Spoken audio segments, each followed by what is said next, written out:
I've been thinking a lot about symbols, numbers, numerology, letters, numerology, and all these symbols that mean something that we communicate through. Today, it's also signs in traffic telling us how fast we can drive here and there, and imagining that the world was everything exploded and everyone died on the planet, all us human beings, and then, well, except maybe a few, and they um lost their memories, and they couldn't pass on the knowledge we have now, and they were trying to figure out what did those signs in traffic mean, that 60, and what could that mean, and because they, yeah, losing memory, that's and only two people or 5, 10 left on the planet to figure out what everything, language and everything meant, the letters, the numbers and everything. uh, it's not realistic, but I think it's the way when we look back and try to figure out how did language, what was the origin, how did people talk to each other in the beginning, in the, I don't know if it was the Stone Age, because I have no scientific basis of my theories about the subject. I am just saying what I have figured out from this point of departure, that where there's no scientific basis, except I have studied a bit of psychology, philosophy, communication, history, music, uh, but I didn't finish those first humanistic subjects. I only studied 1.5 years, and then music I've finished the two of the studies, and the last one I did not finish. So that's the uh, my fundament of knowledge about the subject. It's um, not. I'm not a PhD student or something like that, or I. It's only based on. And now a moped is driving by to tell me how stupid I am talking about this, but I do it anyway. um, I have been thinking about, firstly, and it's not even firstly, but now I just say it's firstly, about the numbers of the beast, the numbers of the beast, 666, and if you say 6 plus 6 plus 6, that's 18, and then you say 1 plus 8, and that equals 9. That could be the numerological way of seeing the number, if it's not only to be seen like 666, or 9 if it's numerology, or 18. But in numerology, you will always add the three numbers. If it's two numbers, add those, and then the last number is then the 6. And if you see how the numbers are written in letters, it says something about hex, and in Danish that word uh, 6 is HEX. In Danish, that's very similar to the word hex, which means witch. And in the, I think, 1500s and 1600s, about that time, there was the witch hunt. So the clergymen at that time um, interpreted the number 666, it seems, because it's the same word as the number 6, in very close to, in Danish, Swedish, Norwegian, I think, as well, maybe German. And they must have concluded that because they saw some kind of magical um, just magic tricks and cursing from the witches, saying that if you do this, you will die and things like that. And they saw it happen, and then they thought, well, that they must have concluded through the knowledge they had about the Bible, and also I think the royalty, the royal people. There were some kings, I think, who and ordinary people saying this person is a witch, pointing out witches, and burning them. And there's a quote about this. I think it must be from the Bible, saying that a lot of people will idolize him whose names it's in plural, which means it's more than one person, or it's a person who maybe takes on more identities or something like that. Then there's been a Second World War that was also kind of a witch hunt. Not saying that they didn't, well, I don't even think that when they hunted witches that they talked about the number of the beast, but they must have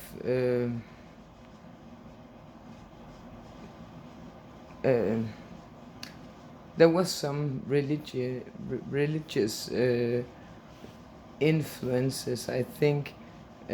Something about I made an abstract with some other people about this at the university, and there was an article saying that the clergymen and the church's people used to get money from people to buy their souls out of hell and the eternal burning flames. And these witches came with other cures to diseases through herbs and things like that. That was also a part of it, according to the article I've read.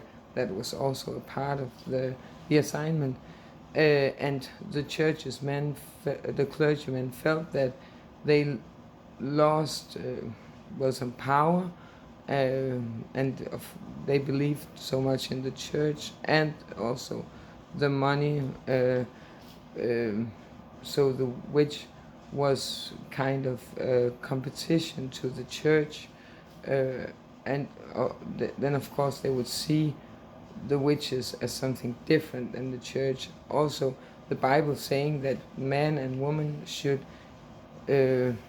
become one flesh in couples, man, one woman, and not you shouldn't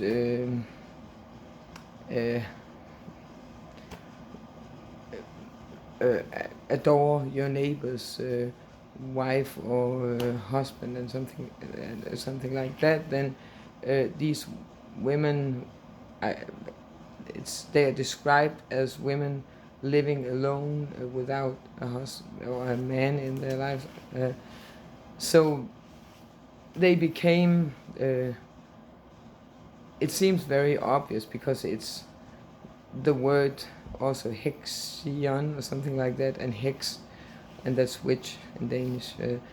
It seems that they saw the witches as the number of the beast. But there's also another way of writing those numbers, and that is, I think, it's Greek numbers, which look like symbols that could maybe have meant something different than actual numbers at some point in time. And these symbols, if you look at them, there's been some confusion, like in the musical tone system with B and H being different in, for example, America, it's B, and in most of Europe, I think it's H. That's a reading mistake, and in Wikipedia it says that some people have read the number 666 as 616 instead, so there's been some confusion. I've thought about how do we find out what the number of the beast is without making YouTube videos talking about people like they were the number of the beast, or I think there's a lot of them where people don't like this or that kind of person. I don't think I am a person who don't do that on Facebook, for example, because it's my personal outlet and I have no friends there. But there's okay. So if we say that it's 6 plus 6 plus 6, that's 18, and then that's 9. Then 18. Then some of the numbers of the verses in the part of the Bible about the number of the beast, it's verse 1 to 8 or something like that. Or I thought maybe because there's something about who is clever enough to figure out it's a person, and it's a man, I think, or I don't remember exactly, but who's clever enough to figure out this. I think it was some kind of math thing. And then I thought, if it's something to do with math, then it could be numerology, and then it could be adding these numbers, and it's always like, yeah, these numbers, if you add the numbers that are next to each other, I don't even know the Bible well enough to know if it's book this and then verse that, or it would be easier if I did that, and I have read the whole Bible through, but I just noticed in the part of the Bible about the beast, there is 1 and then 8, and if you add those it becomes 9. But then again, if you add, you say 3 plus 3 plus 3, that's also 9, and in Wikipedia it says that Jesus' number is 888. I don't know where that comes from, but 8 plus 8 plus 8 is 24, 2 plus 4 is 6, and that's part of the number of the beast. Another thing is that I think Simon was crucified, not Jesus, but that's a long story, and then Jesus, it was easy for him to resurrect and take on Simon's name, and then Simon could become Saint Peter in heaven. Because there's also something about Simon and the disciples being in Rome, and Simon being the first pope, and I didn't know all these things about the Bible, and I have to just trust that these informations are true. I know what I have read in the actual Bible, and now what I've heard on YouTube, read by someone in American. It's the same story, so so I can see that the things I know are true, so I then trust that the other things are as well, even though I know that there can be errors on Wikipedia.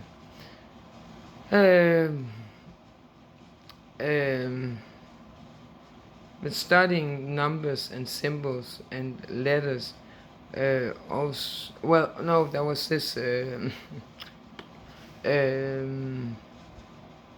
what's it called when you have some kind of vision. I don't remember what he was called. A person who saw someone with more bodies and faces, and this fact that the number of the beast is a, seems to be more than one person, a group of people.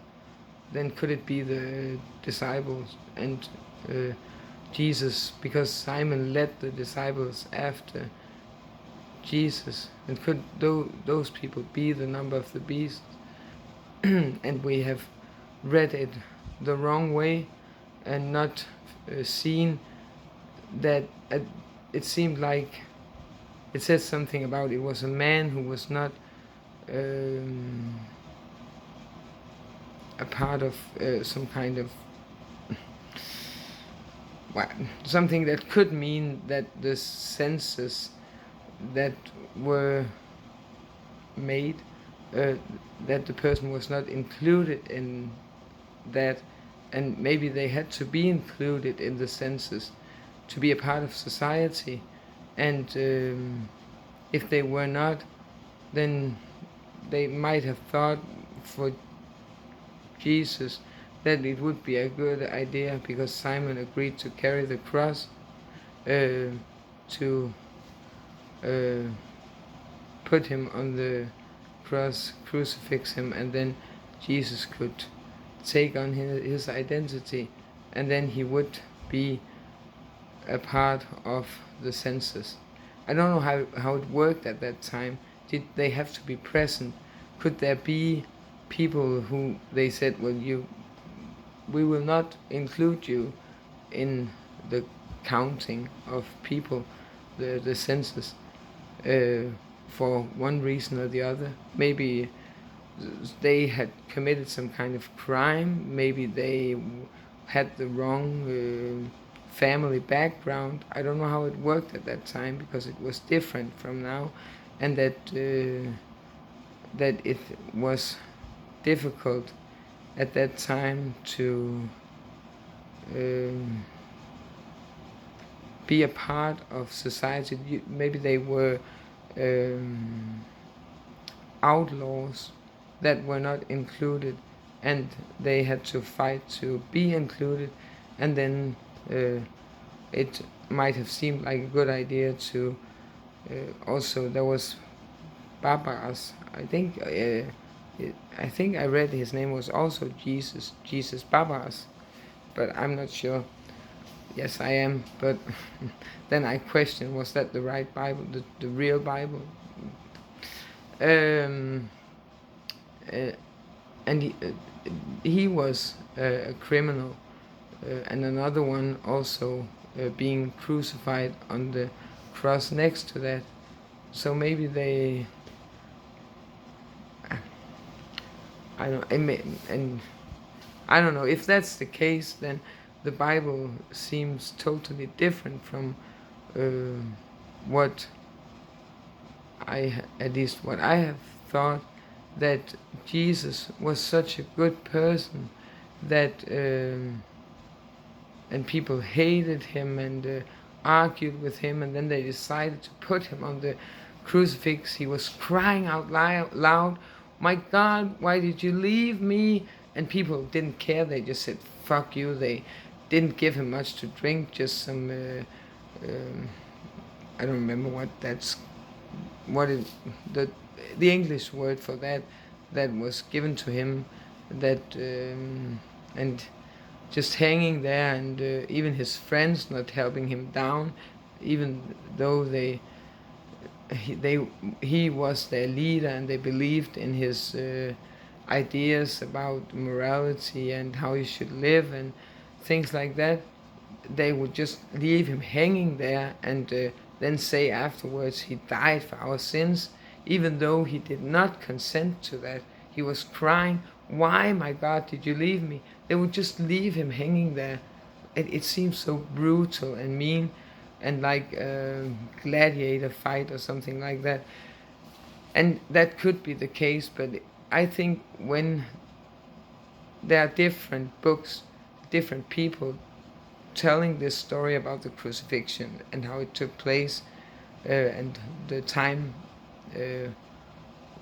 before the crucifixion. And in the last uh,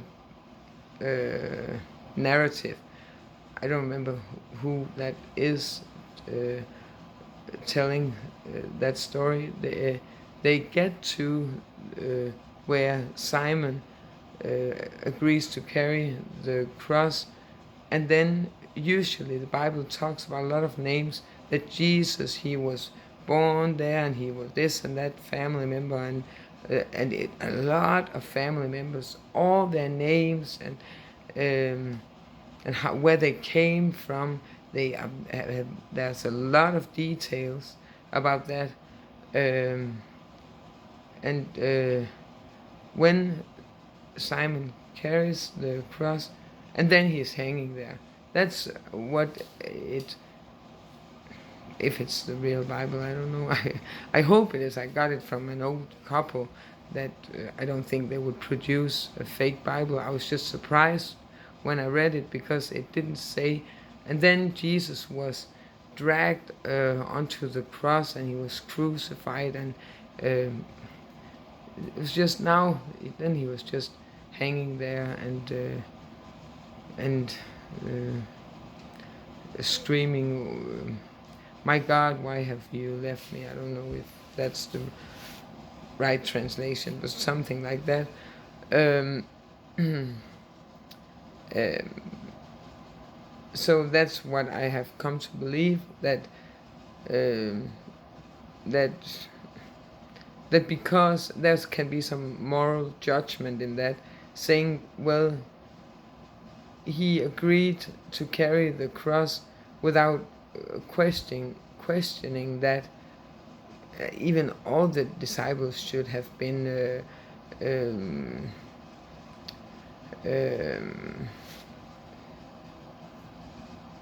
judged, or they should be seen as traitors. They say that Judas said 3 times that he didn't know Jesus. He betrayed him, but they all did the final day. But it was not Jesus, in my view. It was Simon, and then first Simon betrayed Jesus by not asking any questions. Just saying, well, okay, I'll carry the cross. We will crucify him. No questions about that. Just doing it and not defending him or anything. Just like a marionette doll, just doing that, and with no reflection on morality. Is that right or wrong to do this? Should we kill this man? Should we not? And has he done something wrong? And he has these 10 commandments he think we should live by, and he says the Son of Man is going to die, and he's the Son of God, and why should we? Simon didn't ask any questions. There can be some moral judgment saying that, well, you don't just carry your friend's cross in order to crucify, and that then has to be transferred to the way our society works today. I can't think of examples, because we have laws that say that, well, Jesus was not a criminal as far as I know. We don't know his background. Well, at least I don't know if he stole from people or something like that. I don't know. But I know we have rules in society, laws that say that if I had a friend who pulled a knife and stabbed someone, and then afterwards tried for me to get an alibi, I would say no, because that we have laws and you should not kill. Then you could say, is that betraying? I don't think it is, because um, that's part of the law. And also, if you're a Christian, and it should be judged within the frames of Christianity, then it would still be wrong. But so another example, um, well, I for a short period of time I needed a place to stay, and my brother let me stay in his apartment in for uh, 2 weeks or something like that. And he could have said, "Well, I can't help you. I'll just leave you to walk around in the streets for 2 weeks until you hopefully find a new place." And I would, of course, do the same for him, or people I consider friends. Or yeah, I've also helped people I didn't consider friends, and it's not because it doesn't give me a good feeling of being a good person. It's often because I've been bored, and because it's something I've done all my life. And it's natural for me to help other people, but it's not that I feel like a good person or something like that. It doesn't do anything for some kind of reward system saying, "Oh, I've raised my moral vibrations" or something like that. It but who cares why you would help, or does that matter? I don't know. Um, Another thing that doesn't have to do with the Bible is I've been thinking about the word patriarch, or like living in a patriarchal society. And then I got to see this video on YouTube about Cleopatra, and then it made me think that if you take away Cleo, then the last part of her name is Petra, and just putting an I in and a CH at the end, it makes it patriarch. And when I listened to the story about Cleopatra, she was very masculine, it seemed, the way she is described in that video. I don't know the history, but it made me think about where did that word origin from, who could have been that, what could have been the origin that had these qualities that defined a patriarch.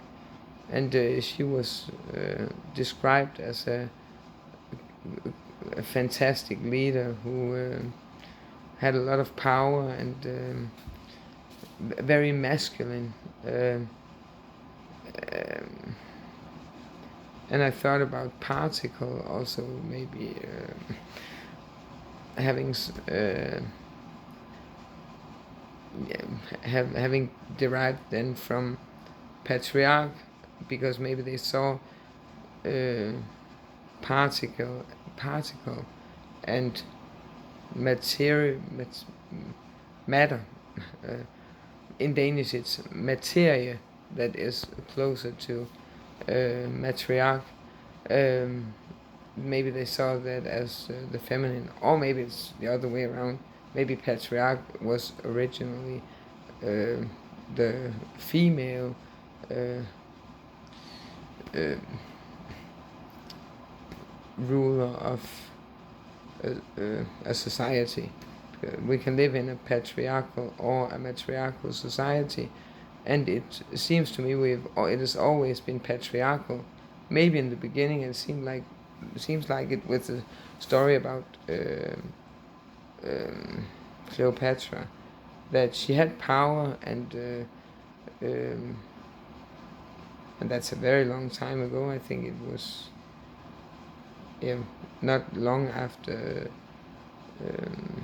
Jesus died. I don't know how many 100 years, but it seemed like the roles have been different, uh, but not. I haven't heard about that in school, so and all this is based on what I have read in the Bible or on Wikipedia or seen in YouTube videos that I have then um, double checked and to see is that something I knew beforehand. And then I thought maybe Martha, that could be the matriarch, someone, yeah, a martyr, like they say the people hitting the Twin Towers on 9/11. That's what they call themselves. People dying for a case. It seems it would be crazy for that to be the case. But it seemed like a word it could derive from, and it could say something about gender roles, or how also if the masculine dominated societies based on Cleopatra, who was a woman, as far as we know, then there must be paintings and things like that um, showing that she was a woman.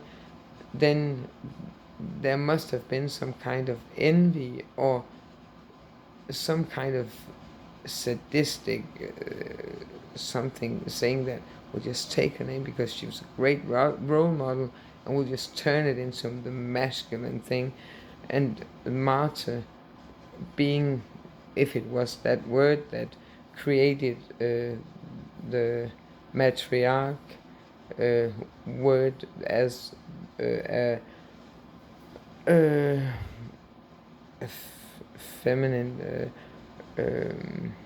based society, then it should also be the scapegoat that then later became the witch. And I have thought about a lot of times all these theories from the past are all made by man. Sometimes I've wondered, could could some of the persons have actually been women, and there has been this thing with men, women, the fight, and the men have been the winners of that, and some of the theories were maybe made by women, or maybe they had other roles that were more prominent that we don't hear about in history because they are hidden from us. I don't know. That's something we cannot figure out, but it seems very strange that all great ideas were made by men, all great thinking and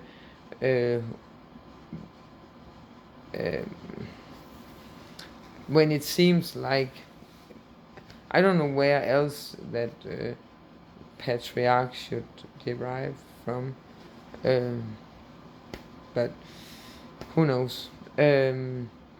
Also, then I thought about particle and matter, materia in Danish, and how that could be considered feminine and masculine, or like words are sometimes she or he. That's how we say in Danish.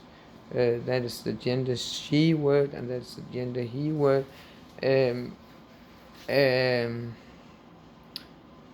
Then maybe they have thought, the ones who made the theory about that natural science, that matter, that's I don't know, maybe the in parenthood, the mother providing food through her body to the child, the infant, that could have been what, like you say, the ship's name is. If I, yeah, I have a daughter, and her name is to me Soline, and then I named the boat Soline, and to honor her, um,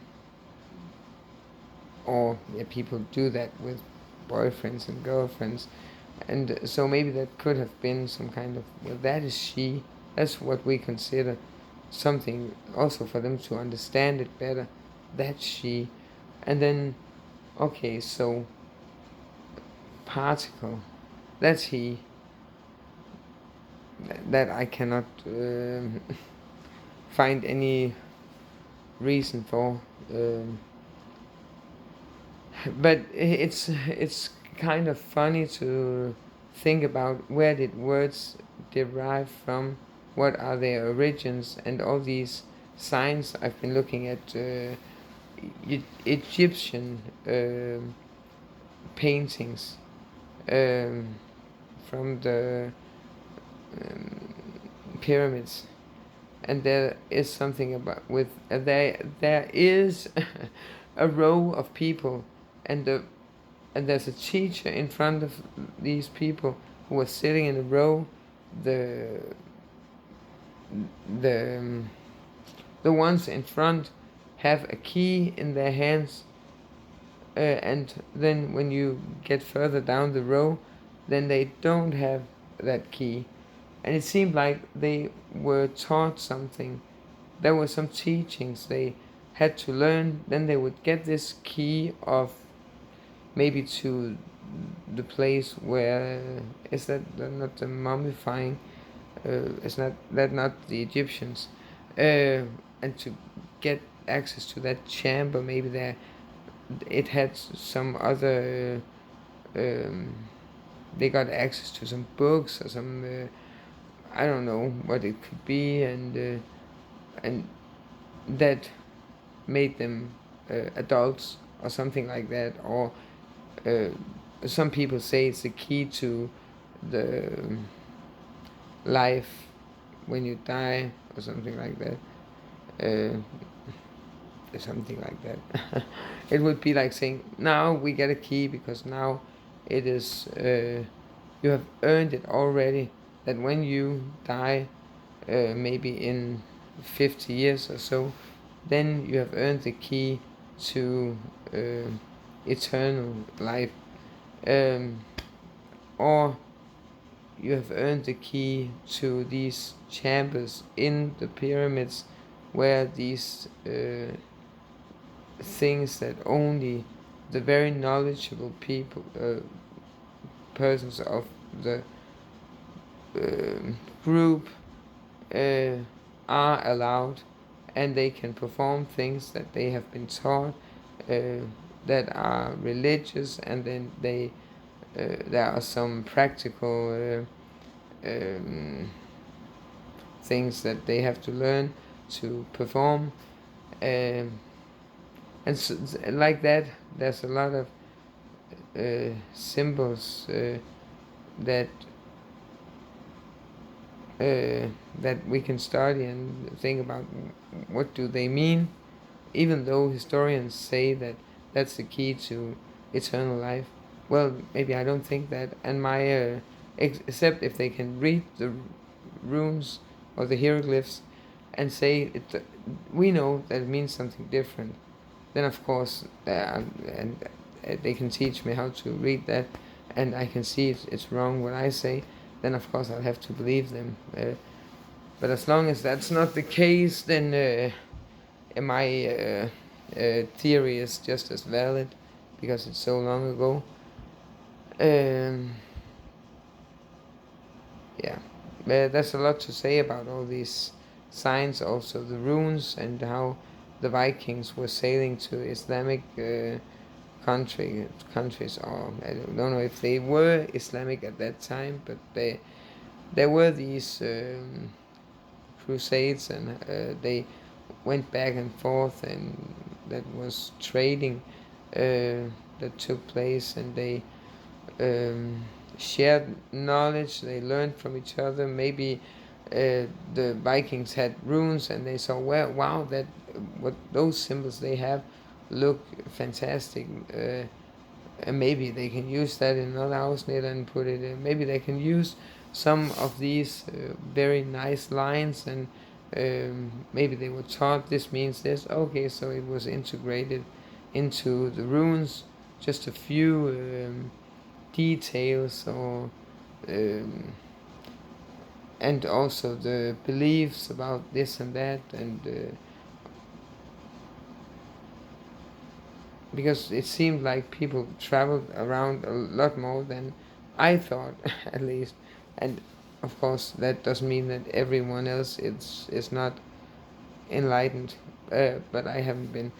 I didn't know how much they traveled around and how much they took from this and that culture, and how similar the Islamic uh, belief uh, and the stories from the Quran is to the Bible, and it's just a way of um,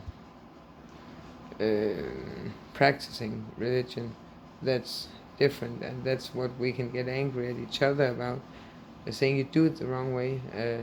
But it seems like it could be the same God. It's just the Vikings that had more gods, or also other beliefs. Um, yeah, I would love to start this if I was young, but I'm not. It's too late for me. I can just do it on this hobby level, and um, share it on YouTube. And if anyone think it's interesting, then yeah, it's there to listen to. I wish I had known or gained the interest when I was younger. Then that would have been something I would like to study. It would have been very interesting.